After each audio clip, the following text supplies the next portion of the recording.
This is the build video for my 6.0 Teal Tapir board. This is based off of the Pyzel Red Tiger. We also have a cork traction pad from our friends down in Santa Cruz at Timber Surf Company. In this video I do a little bit different than my previous ones. I'm going to be talking through the steps. If you like that, let me know. If you don't like that, let me know and I can go back to my royalty-free music hyperlapse videos.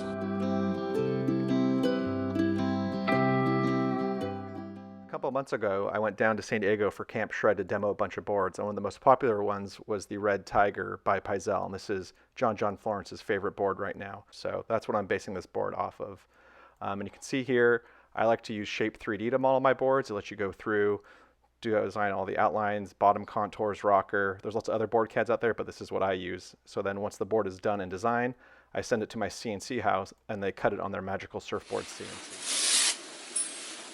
Alright, here's the board, hot off the CNC. We're going to have to do some rough scrubbing to get the machine marks out of it, clean up the tail, the nose, and then tune the bottom contours, and clean up the rails.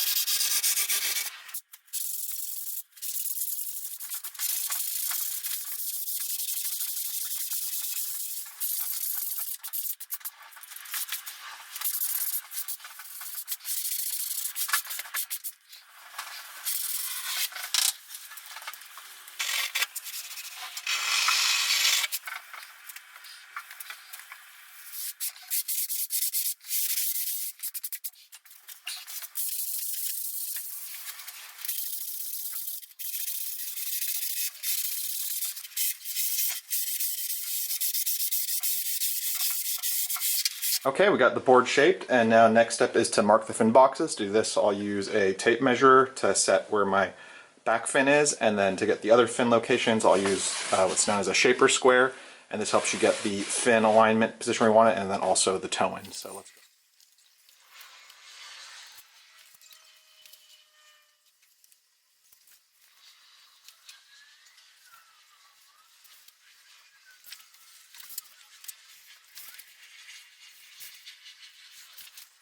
So if you watch any of my other videos, you can notice I use the green light Futures fin jig. I've since upgraded to the Futures official one-pass jig. This is nice because it has a single bit that does the flange of the fin box, and then also the deep bit for doing the depth of the fin box. So it's a different router bit for the outside fins, which is 3/4, and then for the inside fins you have the 1/2-inch fin box, so it's a shorter router bit.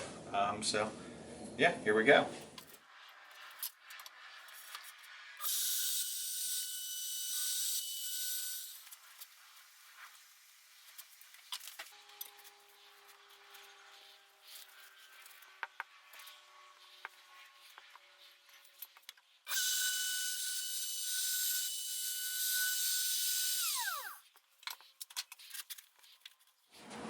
Alright, so just like my last board, instead of doing a resin tint, I'm going to paint this. So I'm going to go ahead and mask off the stringer now and get ready for paint.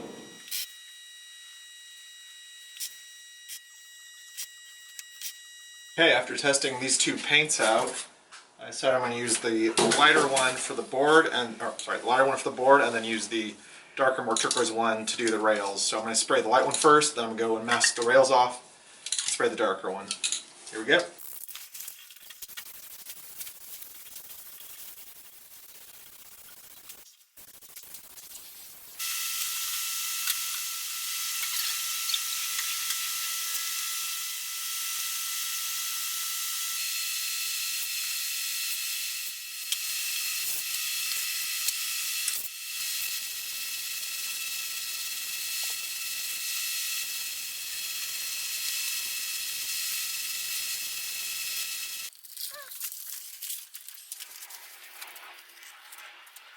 Okay, now we're ready to bond in the fin boxes. But before that, hit them with a little bit of sandpaper, rough up the surfaces so the resin's got something to grip onto. For this board, because I painted it, I'm just going to be using normal laminating resin. A lot of times I'll actually mix some Q-cell into it to thin it out and reduce the weight.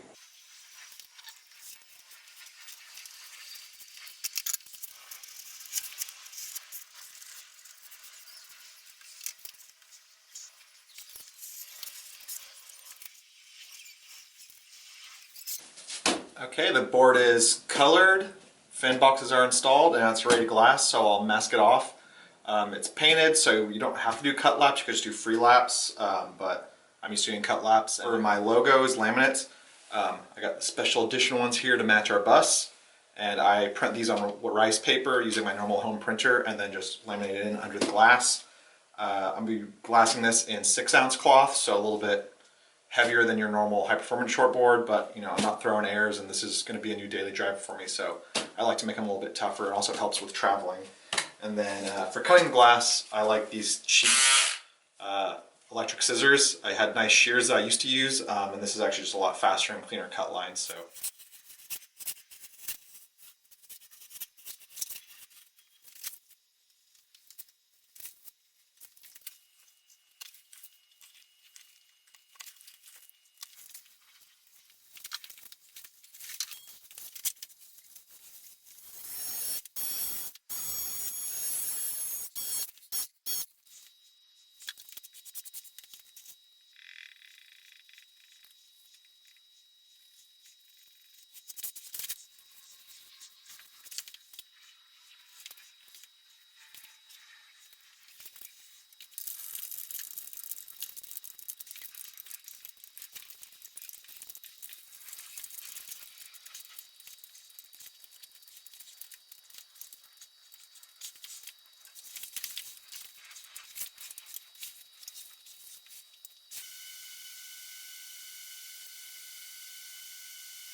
Okay, so we got the bottom laminated, ready to go. Unfortunately, I didn't get footage of me cutting the laps last night because I came and did it a little too early and it needs some saving, but luckily I'm talking in this video so I can tell you what I did. So after I cut these, blend them in. You don't want to sand it because this is polyester resin, and it's laminating resin, so it doesn't fully cure, so it gets a little bit tacky.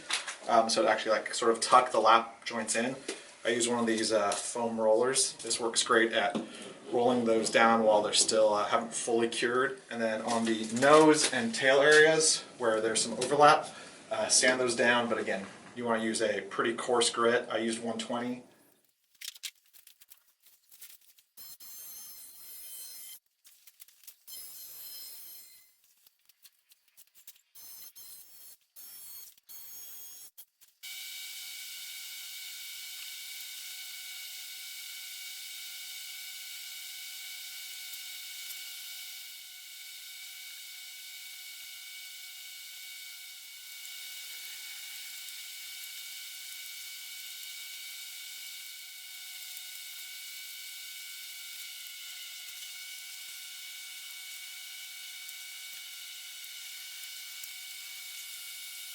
Now that the lamination's done, before we do the hot coat, I'm going to put in the leash plug. And to do that, I'm going to use my leash plug jig. It's a homemade one. It has a hole for the leash plug diameter, and then this is also my center fin, single fin homemade box around. I'm going to mark where the fin plug goes, tape this down, and then use a hole saw with the center drill bit removed using the jig, and that will core out where the leash plug goes.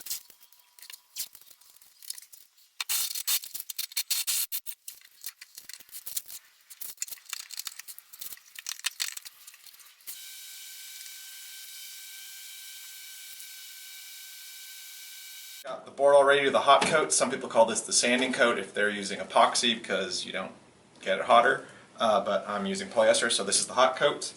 You see I have sanding resin and laminating resin here. Sanding resin is just laminating resin, but it has a surfacing agent in it, and this is basically a wax that floats to the surface and allows it to fully cure. So I only have a little bit of sanding resin left, and I'm going to mix that and cut it with some normal laminating resin with some surfacing agent.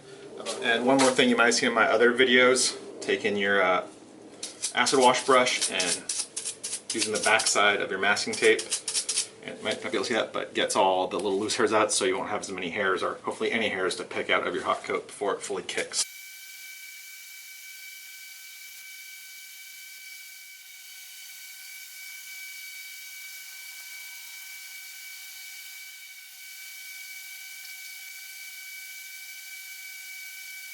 Okay, a couple quick notes before I do the bottom hot coat. The extra tape around the back here, you see, that's called a tape dam. That lets you build up some resin there and get the sharp edges and do a little bit more shaping on the V in the back after it cures. And then I actually went ahead and grinded down my fin boxes a little bit before masking them off. A lot of times you usually do this after the hot coat. I just did it after laminating here because that's what I felt like doing.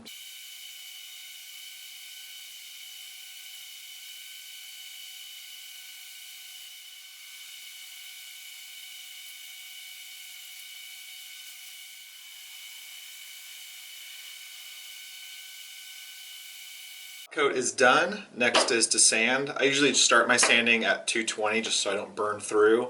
I do have some high spots on this one, so I'm going to be starting 120 and then work my way up to 320 and then do a clear coat on this. I don't think I'm going to do a gloss coat and just do a rattle can clear coat.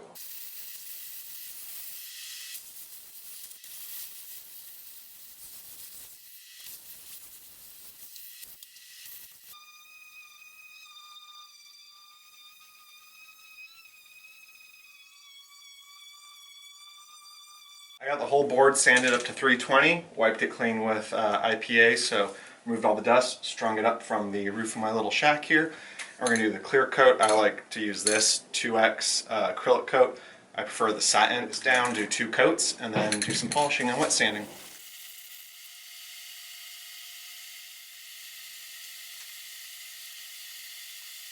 Two coats of clear coat have set. Now we're going to do some wet sanding with 1000 grit, and then we'll polish it after that.